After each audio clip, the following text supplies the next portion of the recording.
milenial, welcome back to Entertimes by IDN Times dengan aku Larasati Putri. Seperti biasa ya, selama 30 menit ke depan Entertimes bakal menyajikan info-info ter-up to date seputar food, travel, entertain, lifestyle, dan masih banyak lagi info menarik lainnya tentunya.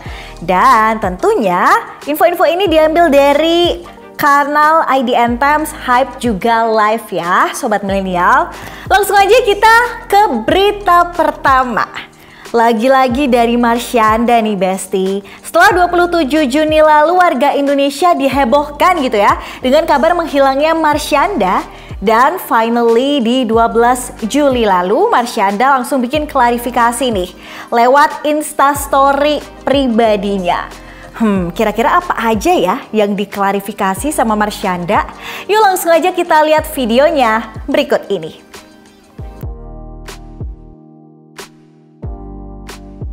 Pada Selasa 12 Juli 2022, Marsyanda mengunggah Instastory yang berisi klarifikasi soal kabar hilang dirinya. Dia mengaku terkejut karena kabar tersebut heboh diberitakan. Marsyanda mengatakan bahwa kabar itu adalah fiktif, alias dia nggak hilang loh guys. Marsyanda juga mengaku bahwa dirinya baik-baik aja. Gak lupa, dia berterima kasih kepada orang-orang yang sudah mengkhawatirkan akan dirinya.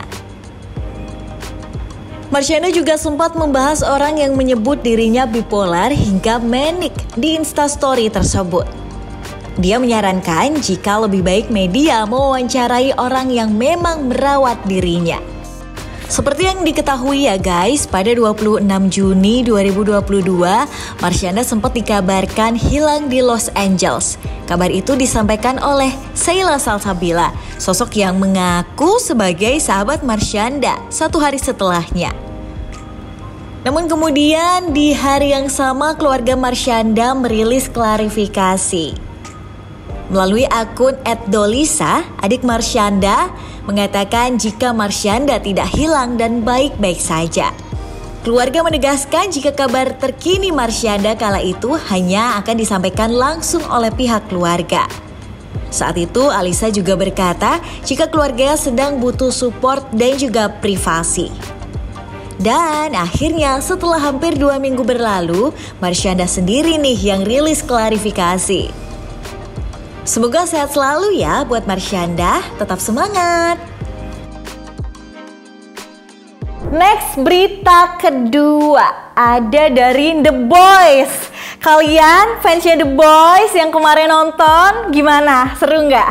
Akhirnya ya ada konser K-pop lagi Besti. The Boyz sukses menggelar tur dunia mereka di Jakarta pada Senin 11 Juli lalu. Di konser bertajuk The B-Zone ini, The Boyz sama para fans yang dijuluki The B temu kangen satu sama lain nih ya, reunian gitu.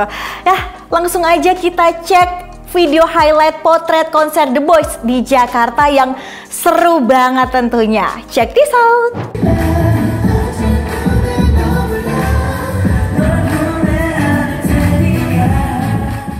Setelah 2019 menyambangi Jakarta untuk FanCon, The Boyz akhirnya melepas rindu dengan para fans dalam tur dunia mereka pada 11 Juli lalu. Dalam tur dunianya, The Boyz menampilkan lagu-lagu seperti Maverick, The Stealer, hingga Thrill Ride. FYI, konser The Boyz yang bertajuk The B-Zone in Jakarta jadi World Tour K-pop pertama yang digelar di Jakarta loh. The Boyz pun memanaskan panggung dengan lagu Maverick dan The Stealer sebagai pembuka. Hakyeon yang terhitung sudah 3 kali ke Indonesia juga menyampaikan keinginannya untuk tinggal di sini. The Boyz juga berganti kostum dengan kaos serba Indonesia dan Jakarta loh. Saat masing-masing member menyapa The B, Sangyeon sempat mengucapkan selamat Idul Adha nih. Gemes banget ya, hehe. Gak mau kalah, Jacob mengajak The B untuk menyanyikan lagu milik Jazz yang berjudul Dari Mata. Makin melting dong para The B. The B Indonesia sekarang punya panggilan baru, yakni Deobina, yang pengucapannya mirip dengan kata di bahasa Korea. Deobina sendiri diartikan sebagai bersinar. Menurut Kevin, Debbie adalah orang yang membuat The Boys bersinar. Menuju encore, Debbie pun beri persembahan kepada The Boys dengan menyanyikan lagu Daydream bersama-sama.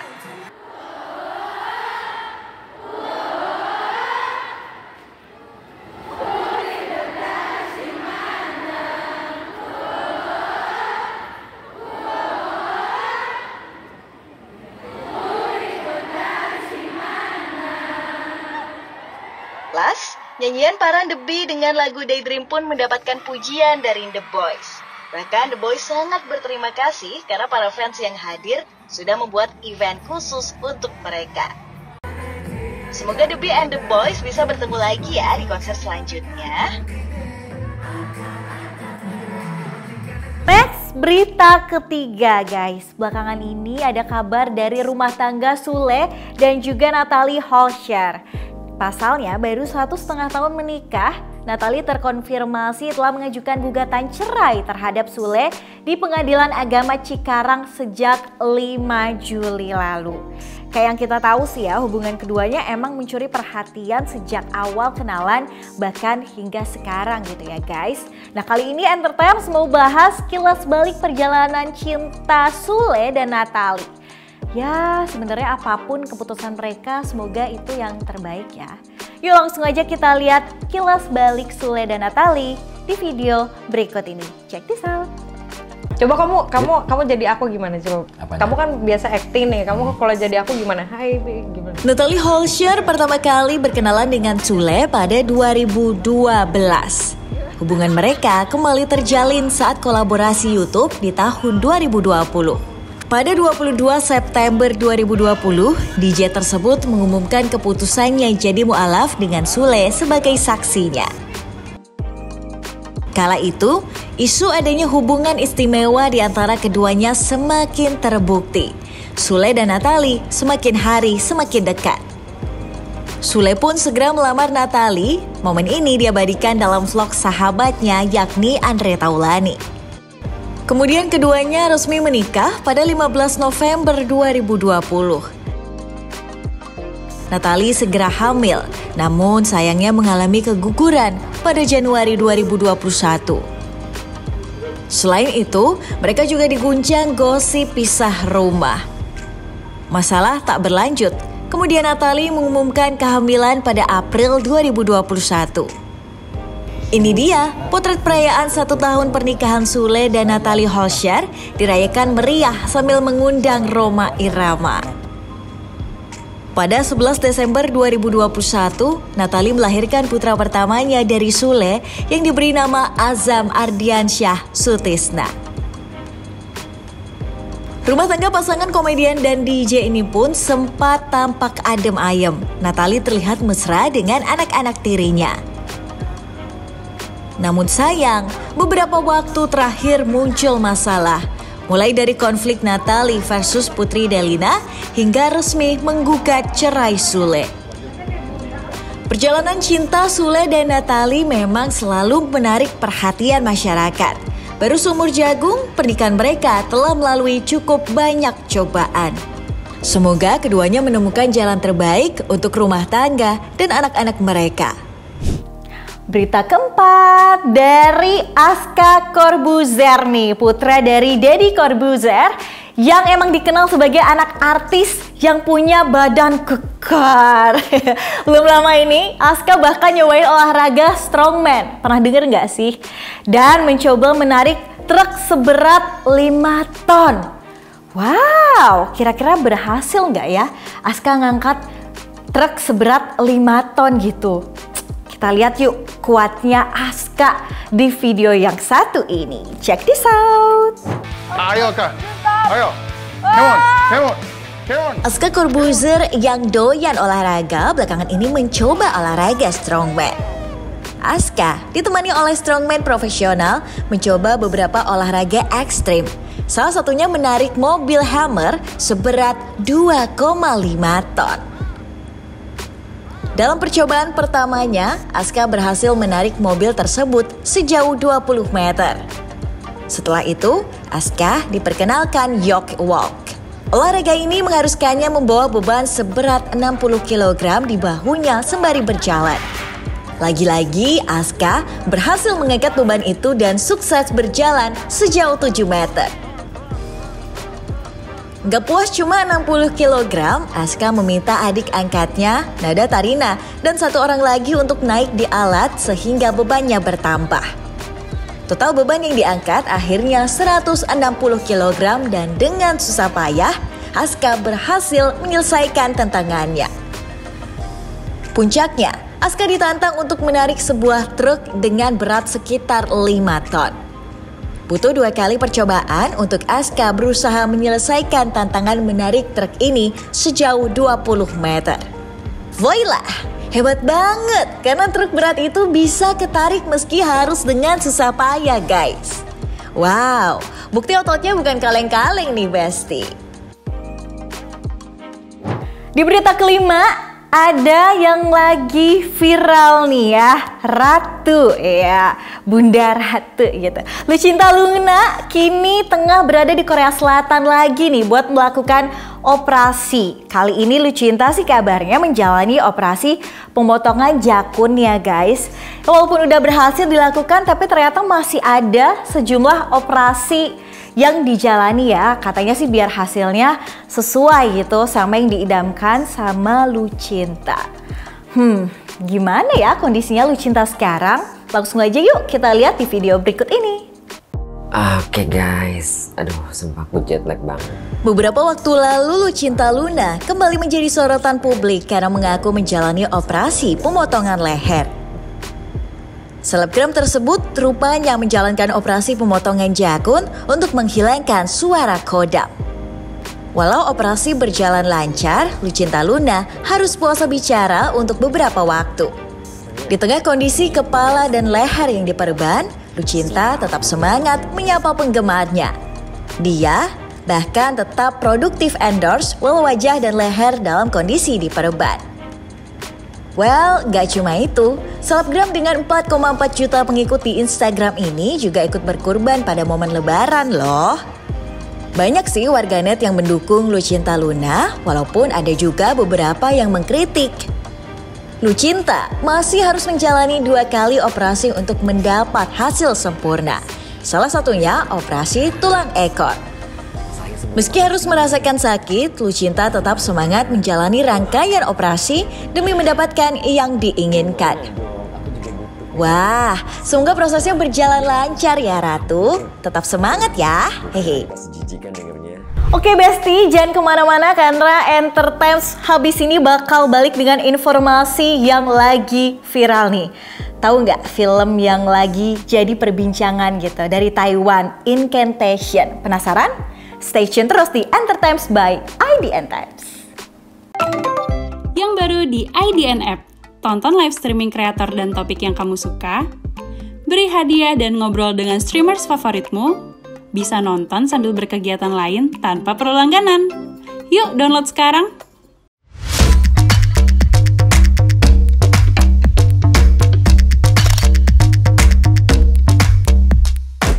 Yuk, balik lagi ke Entertainment by IDN Times dengan aku, Larasati Putri. Kayak yang aku janjiin tadi, kali ini aku mau bahas fakta film Taiwan Incantation ya, film horor yang ternyata real story loh. Wow. Jadi film horor Incantation yang tayang perdana di Netflix di 8 Juli lalu ini lagi viral gitu ya guys. Mungkin kalian sebagian juga udah ada yang nonton atau sebagian mungkin ada yang belum berani gitu karena katanya ini serem banget. Bahkan film Taiwan ini mendapat sebutan sebagai film Taiwan paling seram yang pernah ada. Kabarnya sih film ini berdasarkan kisah nyata gitu. Penasaran kisah nyata apa sih yang ada di film Incantation ini? Yuk langsung aja kita intip. Menjadi film terseram, simak rangkaian fakta film horor Taiwan Incantation berikut ini. Incantation diadaptasi dari kisah nyata di Taiwan yang melibatkan keluarga pemuja kultus atau sekte sesat. Keluarga itu mendapat teror mematikan yang membuat banyak tekanan secara fisik dan psikis akibat ulah mereka yang berurusan dengan setan. Kisah nyata ini diangkat dengan tujuan untuk menciptakan hubungan interaktif antara penonton. Film ini menceritakan kisah seorang ibu yang mencoba menyelamatkan anaknya dari kutukan mematikan. Seperti yang diketahui, penyembahan sekte adalah hal yang tabu dan memang gak dibenarkan dalam agama apapun. Namun inilah yang membuat khalayak publik penasaran dan tertarik untuk menonton. Dengan banyaknya minat penonton dan pencapaian dari film ini, kemungkinan besar Incantation akan memiliki sequel. Namun belum dipastikan kapan film ini dibuat dan ditayangkan sequelnya. Oke, kalau tadi kita bahas yang serem-serem gitu ya, sekarang giliran yang menyenangkan nih. Kalian pasti tahu dong sama istilah cewek kue, cewek bumi, cewek mamba. Nah, kali ini ID Times mau bahas cewek kue nih. Udah pas belum sama outfit aku hari ini? Cila. Karena ada inspirasi outfit cewek kue nih dari Sunny Dahye. Ya mungkin kalian bisa contek sobat milenial. Langsung aja kita lihat gimana ya outfitnya Sunny Dahye yang ala cewek kue ini. Langsung aja, check this out. Cewek kue adalah seorang cewek yang suka mengenakan busana berwarna-warni dan cerah. Cocok buat kamu nih yang ceria. Ini dia referensi outfit cewek kue ala Sunny Dahye. Yuk diintip! Mengenakan oversize sweater kuning dan short pants bisa bikin kamu terlihat lebih muda loh guys. Kali ini, Sunny bergaya ala idol K-pop dengan memadukan knitwear top berwarna hijau dengan pencil skirt kuning. Selanjutnya, kamu bisa memilih gaya yang nyaman dengan mengenakan turtleneck putih, overall jeans, serta zipper hoodie pink. Wah, one set hijau mint ini juga bakal bikin harimu lebih menyenangkan. Dan kamu juga bebas bergerak loh. Selanjutnya, Sunny mengenakan crew neck kuning dengan layering skirt putih panjang. Cocok untuk para hijaber nih. Sweater dress pink ini cocok banget buat kamu pakai hangout atau bisa juga buat jalan-jalan. And then, long shirt ungu dengan basic pants senada paling pas kamu kenakan untuk berkunjung ke taman bermain. Crop top sweater pink kotak-kotak dan rok mini jeans juga cocok banget buat si mungil. Anyway, mengenakan busana berwarna cerah juga bisa membuat mood kamu semakin bagus. Gak cuma itu, kamu juga bakal kelihatan awet muda loh sobat milenial. So, tunggu apa lagi? Besti, jangan kemana-mana karena habis ini bakal ada cetar bareng Onadio sama Feby Rastanti. So, stay tune terus di Entertimes by IDN Times.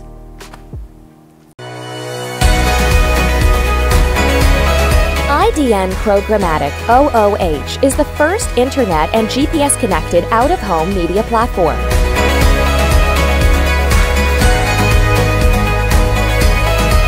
Creating public-private partnership with the city we operate in, we utilize taxis and ride-sharing vehicles for distribution and scale. Our proprietary technology provides granular audience targeting from hyper-local location, time, weather, to dynamic content.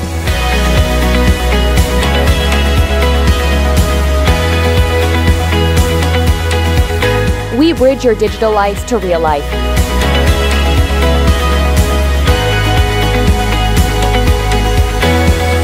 Our innovation revolves around engagement and impact with emphasis on action. IDN Programmatic OOH. Smart screens for smarter cities.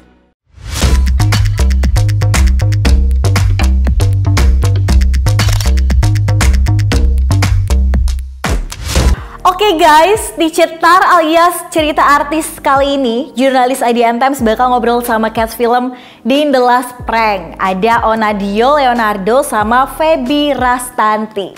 FYI, film prank ini cerita soal pasangan YouTuber spesialis prank yang lagi nyiapin konten baru gitu. Konten terbaru tentang anak pertama mereka. Tapi kemudian ada teror dari pihak lain yang mulai menimpa mereka berdua menjelang acara hingga nyaris merenggut nyawa.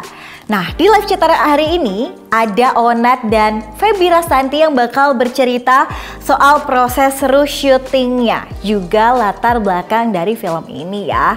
Yuk langsung aja kita simak obrolan serunya di cetar kali ini bersama jurnalis IDN Times Indra. Check this out. Yang mau rambutnya kuat, sehat. Kita stop aja dulu kali ya Mbak? Endorsean hari ini dikelarin hari ini, bukannya besok ada yang harus diupload ya? kita tuh udah dapat gold play button tuh. Jadi kreativitas harus makin tinggi. Pol. Aku sih khawatir ya, semua penonton kita tuh bakalan sadar Anet! cuma prank dalam prank. Terus menurut kamu, orang biasa kayak kita, yang bukan selebritis, bukan orang penting, mau ngapain biar ditonton orang? Sampai kapan sih kita harus kayak gini terus?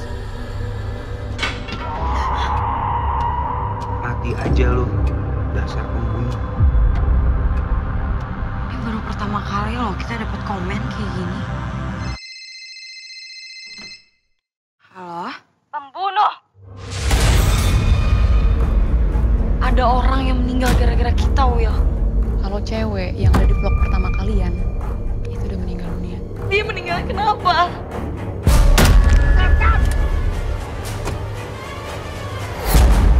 Jadi dia bunuh diri? Gue ada hubungannya sama orang itu. Sebenernya lu ya? Mungkin nih, yang neror kalian tuh emang beneran Mbak Tasya dari orang lain. Kita tuh gak pernah bunuh siapa-siapa, itu tuh kecelakaan. Pembunuh!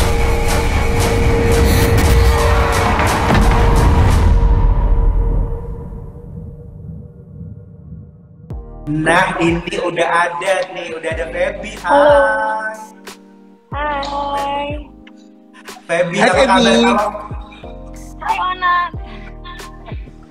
Kalau Onat tadi ada di Gunung Merapi, kalau Feby lagi ada di mana nih? Nggak, Feby lagi di Jakarta kok. Ngapain Nat si Feby, Nat?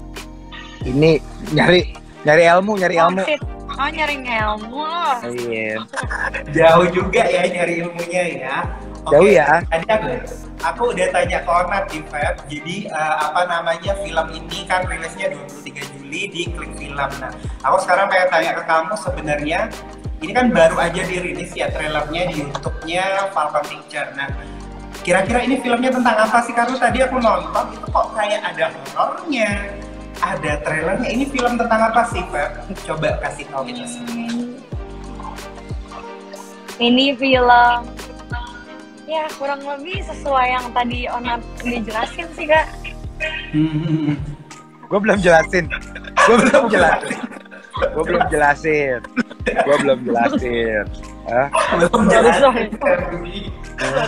Sorry. Ya, belum jelasin ya. Jadi ini thriller ya. Hantu. Kalau dibilang hantu, mungkin nanti bisa ditonton kali ya buat menentukan ada hantu atau enggak. Cuma yang jelas ini trailer. Oke, jadi memang film dan bakalan banyak bakalan banyak plot twist di dalamnya. Plot twist, yes, benar banget. Karena tadi judulnya aja udah The Last Prank, itu pasti banyak plot twistnya kayaknya ya, kayak gitu. Nah, ini aku pengen tahu sebenarnya kan ini film The Last Prank tadi film trailer. Nah, kira-kira aku pengen tanya dulu ke Onat, nanti abis itu jawab sama Feby. Jadi kenapa sih kamu Nat mau bergabung di proyek film ini? Ada apa sebenarnya? Ada uang di situ. Benar juga. Enggak. Kak, ada apa ya? Ada banyak sih, maksudnya emang semenjak COVID itu kayaknya malah lebih banyak tawaran main film daripada manggung. Jadi terus pas baca skripnya lucu juga ya, terus mainnya juga sama Feby. Kan Feby kan suaranya serak-serak gitu ya. Feb, coba keluarin dong, Feb. Suara serak lu. Iya, terus kayak bener kata Feby, ini juga genrenya sih menurut gua agak confusing ya, dibilang thriller iya, dibilang drama iya, dibilang santai sih kalau kata gue, thriller santai yang lu nggak perlu mikir, wah ini gimana endingnya ya, tapi cuma nih banyak plot twistnya bener. Oke, gitu. Yang kalau Onat tadi bercandaannya katanya ada apa sih, ada uangnya gitu ya. Kalau Feby, kenapa kamu kok mau bergabung di film ini gitu? Karena kan kalau selama ini aku taunya Feby itu selalu dengan genre-genre film yang romantis gitu, yang remaja. Nah, why kamu akhirnya bergabung aku sih ya udah pasti karena ada Kak Onat ya, kayak aktor gitu kan, aktor aktor hebat Indonesia gitu. Berlebihan. Ya, begitu ditawarin aku langsung kayak pengen banget lagi main sama kawan. Emang kalau Feby itu Onat ya, ada Onat. Nah, berhubung nih masih jambung nih jawabannya Feby. Pas tahu Onat yang jadi lawan main kamu di film ini, itu kesan kamu pertama gimana, kayak atau gimana deh? Menarik aja, maksudnya soalnya kan Onat sebelumnya sempat main sama salah satu teman dekat aku, Kak Enzi, terus kayak dan aku ngeliat kayak personality Kak Onat juga seru, rame, kayaknya di lokasi syuting bakalan seru kali ya gitu. Terus yang kedua ceritanya juga menarik, maksudnya pas aku baca keseluruhannya sampai akhir terus kayak menarik juga ya, ternyata setelah di akhir tuh kayak kayak gini gitu. Jadi cukup menarik. Nah, kalau Onatnya aku pengen tanya nih, Nat, pas tahu lawan mainnya adalah Feby Rasnanti gitu. Seorang aktris yang udah dari girang banget kan? Girang kan? Gue langsung kayak pengen nyanyi lagunya dia yang Blink. Lo masih inget gak? Gambarnya dia yang Blink. Gue mau gini. Anjrit. Jadi berasa Blink ya. Iya. Nggak, Feby ini kan dulu kan dijuluki Ratu Sinetron ya. Dia, semua sinetron ada dia gitu. Jadi kayaknya gue pengen tahu deh. Dan Feby tuh jago banget sih kata gue. Jadi dia tuh gampang banget nge-twist. Kalau misalnya nangis, langsung bisa nangis. Kalau kita kan mikir dulu ya. Jadi gue gue banyak mencuri ilmunya Feby lah di sini. Apalagi suaranya ya. Feby kan kalau ngomong kan agak-agak gimana gitu. Gue kayak jadi pengen kayak gitu. Nggak sampai itu. Ya gue juga ngertinya. Semua. Tapi seru-seru. Maksudnya syutingnya tuh bener-bener banyak ketawanya, banyak santai, banyak ngobrolnya, banyak improve-nya. Terus direkturnya juga bukan yang scripted yang pokoknya harus ikutin skripnya, enggak. Sesantai itu, selepas itu, apalagi temanya juga kayak ini kan temanya soal kayak YouTuber yang gengges banget deh. Jadi dia tuh YouTuber kerjaannya ngeprank terus, jadi kayaknya ini santai banget deh tema dan kayak lagi relate ke zaman sekarang gitu deh. Lu banyak gak sih nemuin YouTuber gengges kayak gue gitu? Banyak. Jadi kayak ringan tapi seru sih kata gue, seru. Jadi memang harus ditonton lah 2-3 Juli nanti ya di film. Nah, kalau Feby, bener, Feb ini kan Onat tadi udah bilang sebenarnya Onat itu kan orangnya kalau di luar tuh kocak banget. Kalau kita taunya kan dia bercanda mulu aja kerjaannya, terus juga seru lah. Nah, selama di balik syuting, di balik layar, itu emang apakah Onat sekocak itu emang gitu? Boleh dibagi nggak pengalaman? Sama, sampai syuting aja dia juga kadang kayak ketawa-ketawa kayak aku udah serius Kak Onat, serius kayak ini dia ketawa-ketawa aja, bercanda-bercanda. Makanya aku bilang syutingnya juga menyenangkan karena ya lawan mainnya Kak Onat, jadi udah kita bercanda-bercanda dan banyak ketawa-ketawa gitu, banyak bercanda dan maksudnya walaupun emang syutingnya selesainya emang agak lebih malam karena kan kita lebih banyak scene loadnya tuh lebih banyak malam daripada yang siangnya tuh dikit banget, jadi kayak syuting kita bisa pulang pagi gitu. Cuma ya dibawa santai aja bos. Dibawa santai aja ya, apalagi lawan mainnya adalah Onat gitu ya, yang terkenal selalu membawa keseruan seperti itu. Nah, Nat, kalau aku tanya nih, kan di film ini sebenarnya jadi suami istri, bener nggak sih kalau sama Feby? Karena tadi kalau di trailernya tuh Feby-nya kayak hamil gitu, enggak gimana ya? Bener suami istri atau cuma pasangan doang?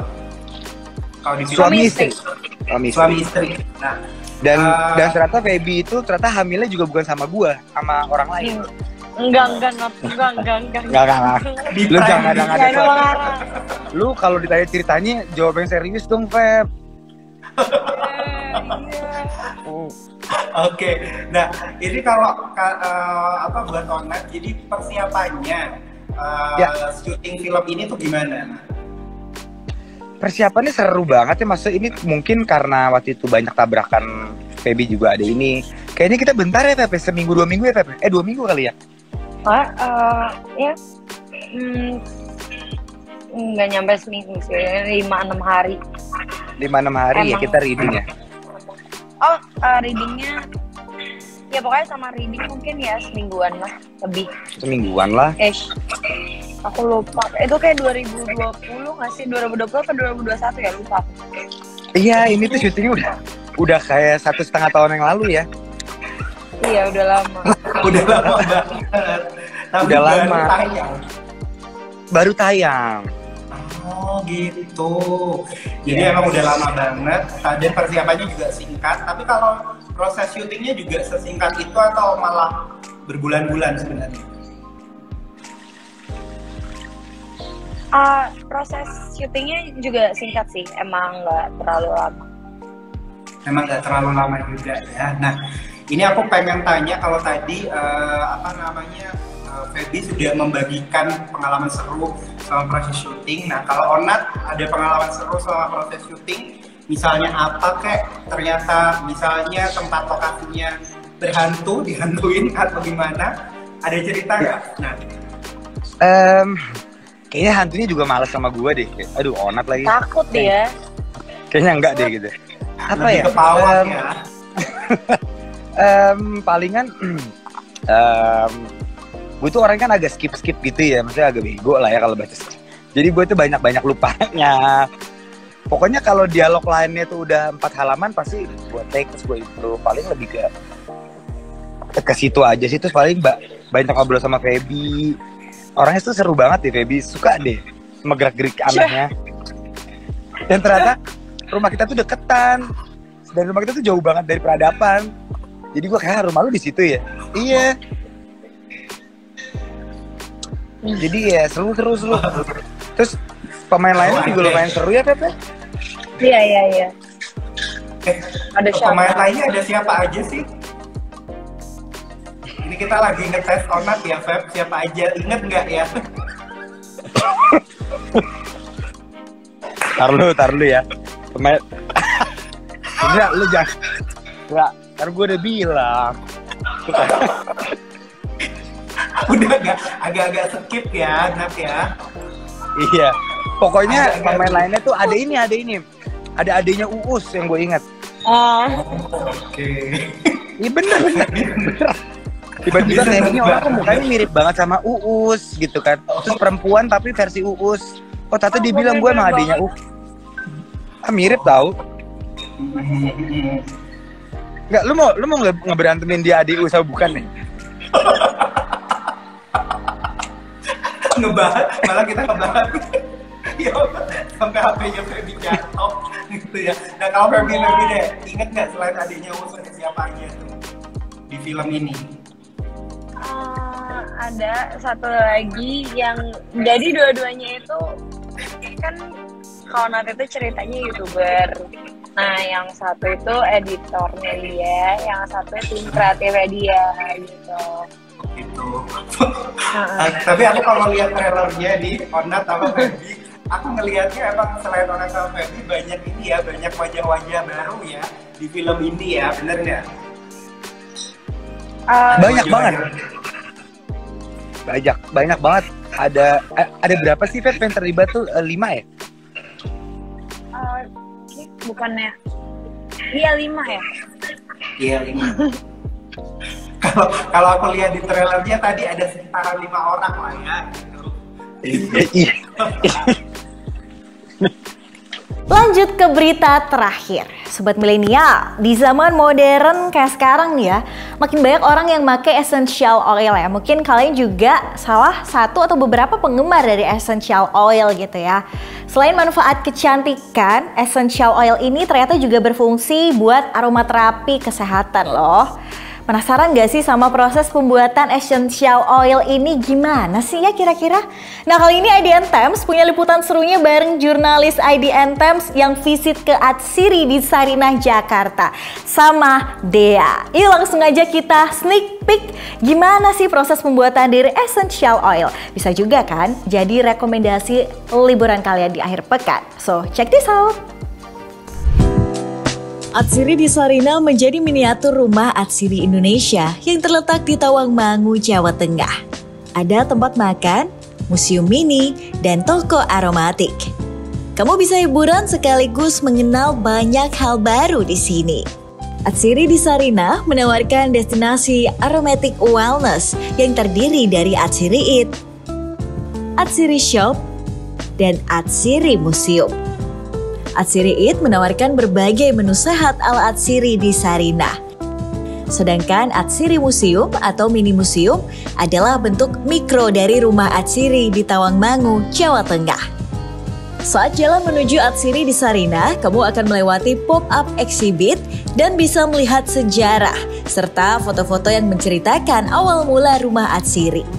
Awalnya, mereka berupa pabrik citronella yang diinisiasi Presiden pertama RI Soekarno pada 1963. Kegiatan pertama yang bisa kita lakukan adalah masuk ke dalam Atsiri Museum yang nantinya akan ada kuis terlebih dahulu untuk membaca auramu, yang kemudian akan dicocokkan dengan resep essential oil. Kemudian ada instalasi kokedama atau bola lumut, tanaman Atsiri, tanaman mint, tanaman binahong, dan masih banyak lagi. Selanjutnya, ada ruang visualisasi yang bisa buat foto-foto dan Instagramable banget tentunya. Gak kalah seru, IDN Times juga sempat nyobain eksperimen di Atsiri Shop dengan berbagai bahan cair. Selesai menikmati keseruan, jangan lupa ya mampir isi perut di Atsiri Eat, yang menunya menggiurkan tapi tetap sehat guys. Jadi gimana? Penasaran gak nih? Yuk langsung aja cobain Atsiri di Sarinah bareng keluarga, teman, atau bahkan pasangan kalian. Hihi. Yah, gak kerasa nih kita udah sampai di penghujung acara guys. Tapi jangan sedih karena Entertimes bakal balik lagi pekan depan. Jangan lupa saksikan terus Entertimes ya, by IDN Times cuma di IDN App setiap Jumat pukul 16 waktu Indonesia Barat. Dan bakal ada rerun Entertimes setiap Sabtu di YouTube channel IDN Times tentunya pukul 14 waktu Indonesia Barat. Buat kalian yang belum download aplikasi IDN App, yuk langsung aja cus download pakai HP kalian. Aplikasi ini gratis tis alias gak perlu dipungut biaya. Cuma butuh kuota udah bisa lihat informasi ter-up-to-date yang ada di Entertimes tentunya. So, aku Larasati Putri dengan tim yang bertugas pamit undur diri dari hadapan Sobat Milenial semua. Thank you ya udah nonton Entertimes hari ini dan sampai jumpa di Entertimes pekan depan. Bye-bye, stay healthy!